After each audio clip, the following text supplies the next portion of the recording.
What's up, everybody? It's your boy True Element 78 in the building with your reigning and defending Mondo Lucha Hall of Famer, the X-Man, Xavier Mustafa. And I am the one who resides on the dark side. I am the natural Chris Black. and you are tuned into another special edition of Saturday Night Slamcasters. Today we are going to be discussing the fourth episode of Dark Side of the Ring, or should I say Viceland's Dark Side of the Ring TV series documenting the dark side of wrestling.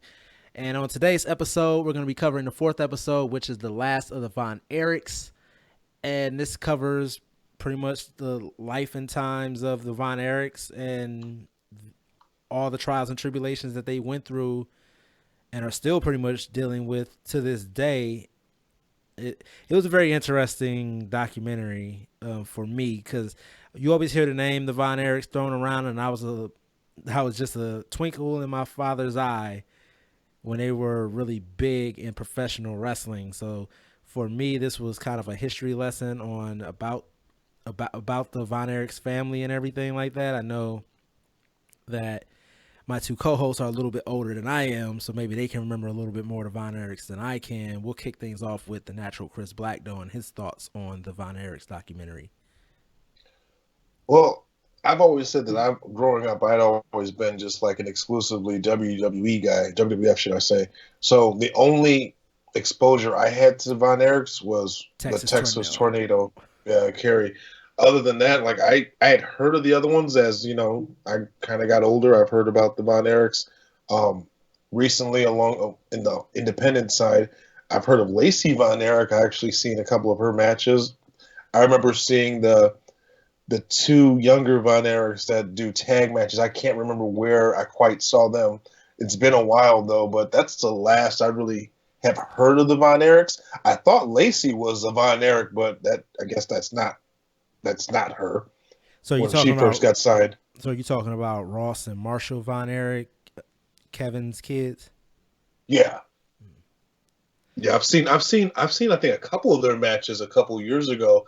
I thought they were gonna kind of burst on the scene, but I guess they never really did.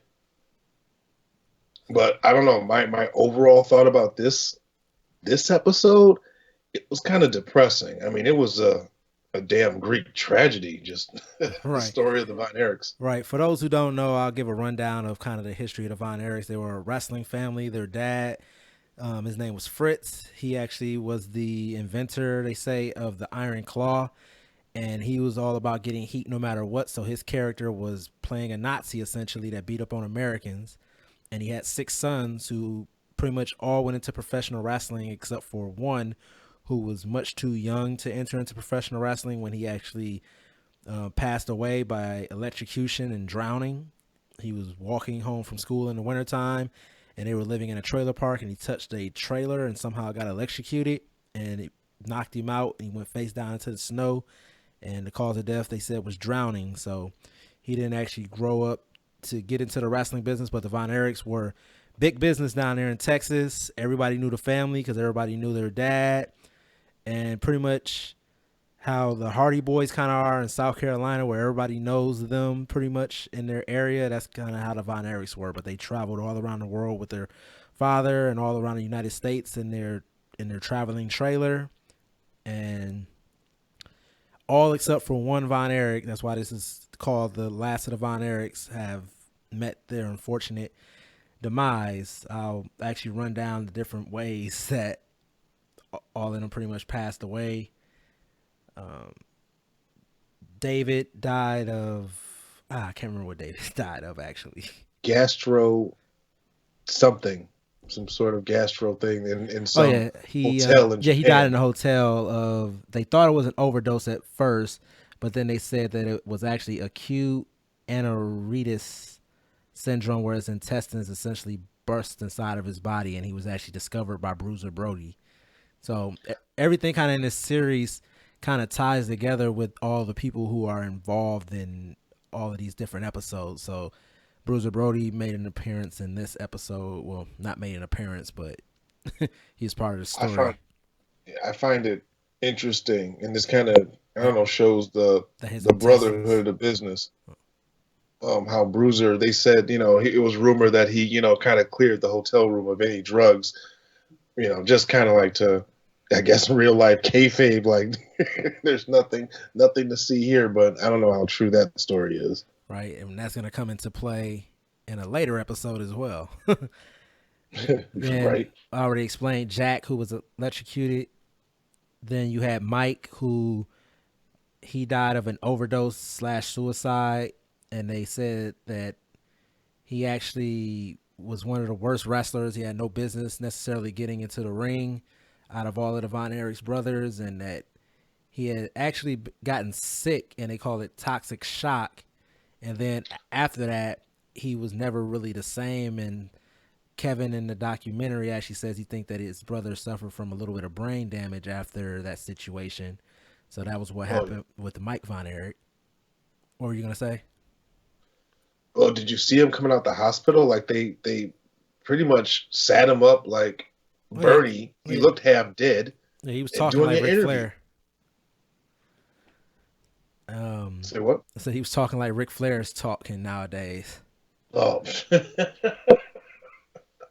yeah, he looked bad coming out the hospital. Then you had Chris, who was the smallest of the Von Erichs, and also really didn't have any business being in the ring due to him having asthma and the medication making his bones brittle. And he ended up breaking his arm, and then he committed suicide by shooting himself in the head. Then you had Kerry Von Erich, who's, like Chris Black said, was one of the only members to actually make it to the top, and that was, and the top being WWE. He actually got a shot in WWE, but they didn't let him use his name, Von Erich. He became the Texas Tornado. But before he had signed with the WWE, he had been in a motorcycle accident where he ran into a police car and ended up mangling his foot or leg so badly that it had to be amputated. But everybody who was involved in that swore to secrecy, and so he wrestled with a fake leg in WWE as the Texas Tornado. And I have to go back and watch those matches because I can't believe that. I have to go back and watch those matches. Right. And so eventually he suffered through his own demons, dealing with drugs and alcohol abuse and different things like that in his time wrestling, and especially in the WWE. And he was eventually caught with drugs and sentenced to jail time. But on the day that he was scheduled to be sentenced to jail, he drove up to his father's cabin and stole his gun and drove out into the woods and shot himself in the heart. So it was another suicide in the Von Erichs family. And like I said earlier, Kevin was the only one to make it out pretty much unscathed. He had suffered through his own personal demons and had even contemplated suicide, or at least getting locked up in jail or whatever. But thanks to some good old Texas boys, as he said, or Texas man in the documentary, they kind of helped save his life pretty much by just being there for him and giving him the support that he needed. He actually retired from wrestling in 2017 over in Israel in a tag team match with his two sons, Ross and Marshall Von Erich, who it looks like they may be getting into the business with the family. But let's get back into a little bit more of like this documentary and what it really covers with them. Xavier, Mustafa, did you have any thoughts on the documentary?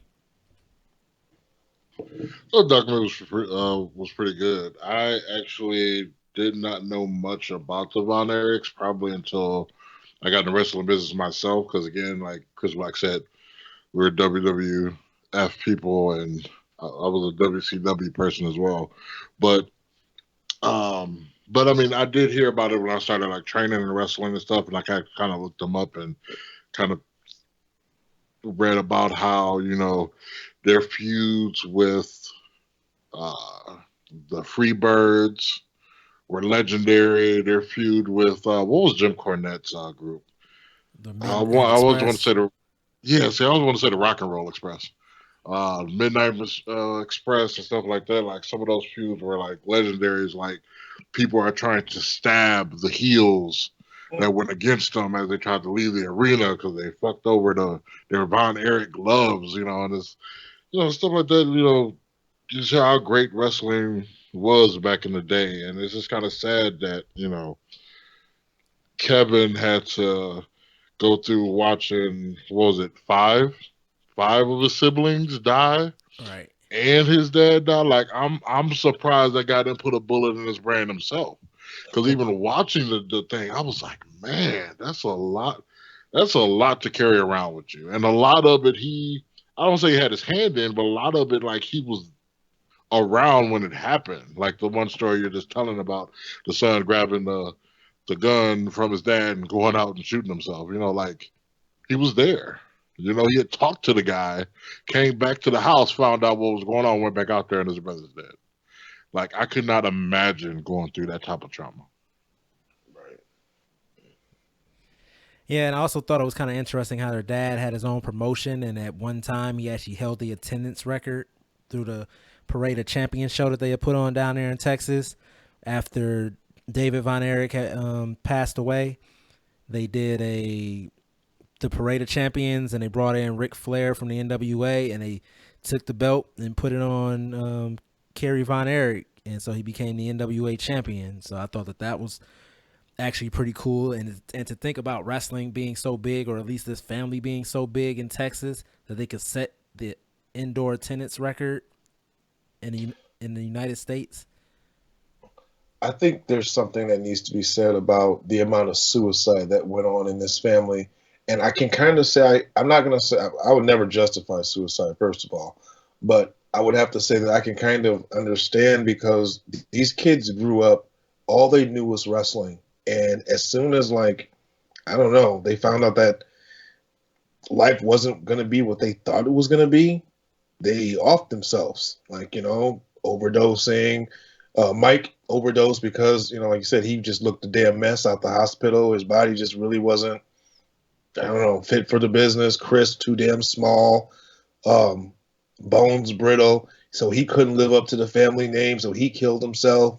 Kerry couldn't, you know, do anything past WWF, so he killed himself. It's just like, man, what's like these guys probably grew up, like I said, they grew up like rock stars, so they had some really big shoes to fill growing up, and as soon as they couldn't fill them, you know, I guess their choice of killing themselves was gunshots and overdose. But not to make light of the situation, I'm just saying. Yeah, I thought it was. I just found it. Oh, go ahead. I just find that it's interesting. Like, you know, you read these things that go on, and you'll think like, you know, like rock stars and stuff like that, you know, doing drugs and accidentally overdosing and stuff like that. You would think like professional wrestling not being this is gonna sound bad, not really being a truly legit sport, you would figure you would have less of that. But it's like even more so than real professional sports. If you look at it, like you don't see UFC guys, you know, all being coked and drugged up. And well, we also got drug testing suicide nowadays. Back in the days, it was the Wild Wild West. Yeah, it was. They were true independent contractors. Sex, drugs, and rock and roll. Like I think WWE, WWF guys partied more like rock stars than rock stars in the 80s. I think NWA people partied more than WWF people back in the day. Yeah. WWF just had the money. Yeah. I mean, yeah, like you said, Mustafa, you're not going to have UFC guys all coked up, because that would probably screw with their training and stuff. Unless your name is John Jones. Well, I don't know. I just found it funny that just, you know, not legit combat sports, and you got these people that are all drugged up and everything like that. But you got real sports like boxing and UFC. Of course, you had your couple people every now and then that you don't get caught with something. But like again, when was the last time you seen a boxer kill themselves or kill a bunch of people and kill themselves? Yeah, Kerry Von Erich. Let me go real quick. Kerry Von Erich was kind of interesting though, because I kind of wonder.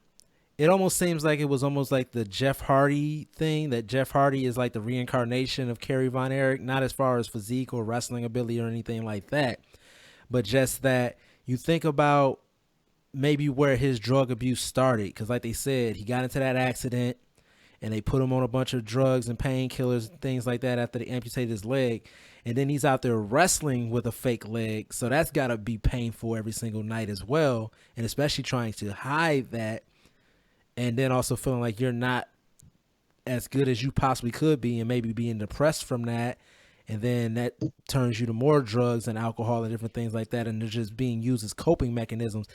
I wonder if he had never had that accident and if that had not have happened to him, that he needed his leg amputated, if he would have suffered the fate that he did. Because it seems like, at least how they made it sound in the documentary, is that Kevin and Kerry were the two, at least, you know, they were more straight and narrow. They were the real wrestlers besides David, because those three together had started pretty much the legacy of the Von Erichs. Like, of course, the father was a professional wrestler, but then those three kicked off everything else. And then once David passed, they kept trying to fill those shoes with all the rest of the brothers.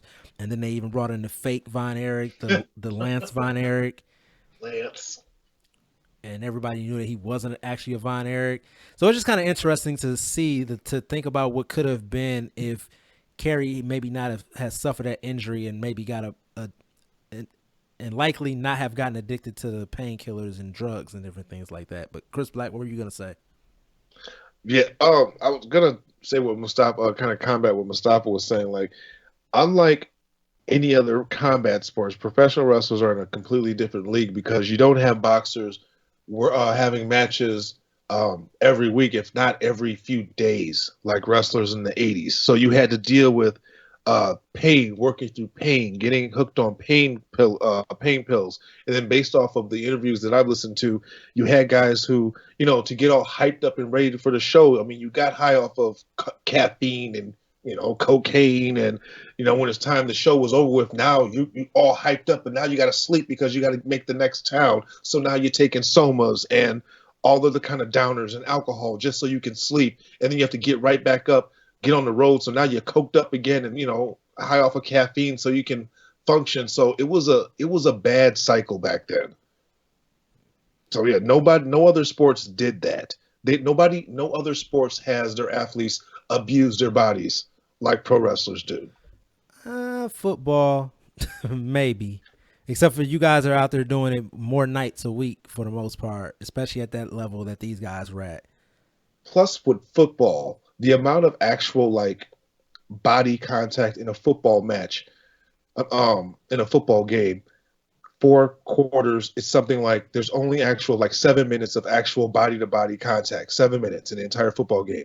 Most wrestling matches, good wrestling matches, whatever, can go 12 to 15 minutes of bodies crashing into each other. So a wrestling match, for all intents and purposes, does more damage on the body than a football game does. Let's see. There was a quote that Kevin Von Erich had also said where it was like, I used to have like 5 brothers and now I'm not even a brother or something like that. I can't remember how the quote was in the documentary, but I thought that was a really powerful quote from him. It's just wild to just think about how you could have 6 siblings or you could have 6 children. Let's just look at it like that. You could have 6 children and then 5 of them all pretty much pass away, and only 2 of them were for the most part natural causes, you could say, and then the rest were suicides. And you're the surviving sibling. Right, and their mother actually passed away in 2015 as well, so. Damn, so all he got is his boys. Right. Damn. So that's kind of wild, and I'm kind of interested to see. Like, I know they live in Hawaii. I wonder if he's actually I know his boys do wrestle, but I wonder if he's keeping them away from the limelight so that they don't get exposed to the things, even though the industry has changed a lot and you hear people talk about it all the time. I guess thank God for video games. Otherwise, maybe the drug abuse and drug use will continue going on. I know they like to call a lot of the new guys geeks, and we've spoken about it on the podcast ourselves about how these guys don't go out and party. They don't really have a whole bunch of personality anymore because they're focused on that screen and playing video games and doing geek stuff, I guess you could say. But I think that's keeping a lot of these guys alive when you look at these old school wrestlers and how they live in the fast life in the limelight. Yeah, man. For what it's worth, I definitely don't think I would have enjoyed the business in the 80s. So let me ask you guys this while we're on this subject, and our next episode is also going to be a kind of heavy episode. Like, how much drug use have you guys seen or experienced in the wrestling industry yourselves? Oh man, I did all the cocaine, all of it. Your beard is white. Your beard is white right now. Actually, you might be. Okay, so white stuff all on my face. This is one of those instances where I am not going to drop names. Not going to. I do know I have witnessed guys myself high on cocaine before matches, and it's just like, I will never work you if you're high off your ass. I won't, because if you fuck up, if you make me look bad, or if you injure me in any way, I'm fucking you up in the middle of the match. Where do they get the money for cocaine on the independents? You know what? I'm not going to say names, but the guy, I talked to him. He was just like, he would do it more often if he had the money to buy it. Someone else would provide it for him. You know what? I don't give a fuck about dropping names. The guy who provided it for him. Don't do it. Mustafa, he don't work in the business no more. He's the one who did the side business, if you get what I'm saying. Mr. EM. I see the wheels working in Mustafa's head right now, but come on, we'll talk after the recording. All right, so you don't want me to drop him? Okay, I don't give a damn, dude. He ain't in the business no more. Well, you know, the statute of limitations ain't up. But yeah, it's just interesting to kind of know, like, if people are really still out here living that lifestyle and like. But don't get me wrong. We have some buddies that have dealt with addiction in the past, or are currently dealing with addiction, and I mean those are sad cases where addiction is a real thing, and it takes a lot for the brothers to get over it. Hats off to them. But yeah, the drug thing, it's a real thing. Mostly painkillers. Mostly. Right. I don't see too much abuse with steroids because I feel like people who actually know what they're doing, they don't abuse it. Right. And those who don't know what they're doing, they're easy to tell because they look like shit anyways. Right. My experience is I've seen people do some of these drugs in locker rooms. You gonna name the company? No, I'm not. But I will tell this one hilarious story. So like me and a couple of guys were sitting in this one room and we're like chatting it up. And then like two of the guys come in, right? And we're all talking together. I mean, we just having a casual conversation. I am just oblivious sometimes to some things when they're going on. So while he's talking to me, he's doing stuff. And I'm not paying attention to what he's doing or whatever. So then I happened to see a rolled up dollar bill. And then I was like, as quick as I noticed that they had a rolled up dollar bill in their hand was just as quick as they were snorting the shit up their nose. And I just sat there like, whoa, did that really happen? Like, I thought I was in a movie or something. I'm like, I thought only people did this in movies. I didn't think this was real life. Like Cat Williams, do you know I can see you? Right. I mean, but you know what I'm saying? I'm not trying to judge people that do. I mean, whatever. Do you. This is not something that I would ever be a part of. I went to an event called The Gathering. I smoked a whole lot of weed. I'm not a weed smoker, but I was there when in Rome. But when they was talking about 8 balls and acid and stuff like that, I was like, nah, I'm good. No es bueno. Sorry. Yeah, no, not when I've never tried any of the hard stuff. Weed, I'm good. I'm cool with that. All right. So that is our cover of the Dark Side of the Ring, Viceland's Dark Side of the Ring, covering the last of the Von Erichs. Unless anybody else has anything they want to say, like I said, this whole series, in my opinion, has been kind of eye-opening because I was young for the majority of most of the things that we're talking about, or wasn't even born for the most part. And it was kind of interesting to see the people that they had in the documentary. Of course, you had Jake the Snake in there, who was an infamous partier himself, and spoke about his experiences on the road with the Von Erichs. And he's going to pop up in some later episodes as well, because what I like about Jake the Snake, he is brutally honest. He'd be like, that person doing drugs? Hell yeah, I was right with him. I was doing more drugs than he was. I was telling him to catch up. Right. Yeah. And then you also had Bruce Pritchard in here talking about because he was new in the territories at that time down there in Texas. So So it's just kind of interesting. Oh, one thing that I found interesting in here as well, it was funny how they had Dave Meltzer in there for like 30 seconds and then you did not see him for the rest of the documentary. That's because Dave Meltzer don't know nothing. That's a discussion for another day. We'll let you go off on Dave Meltzer. But other than that, you've been tuned in to Saturday Night Slamcasters. You guys want to give out your social medias real quick? You can catch me at Xavier Mustafa on Facebook and Twitter.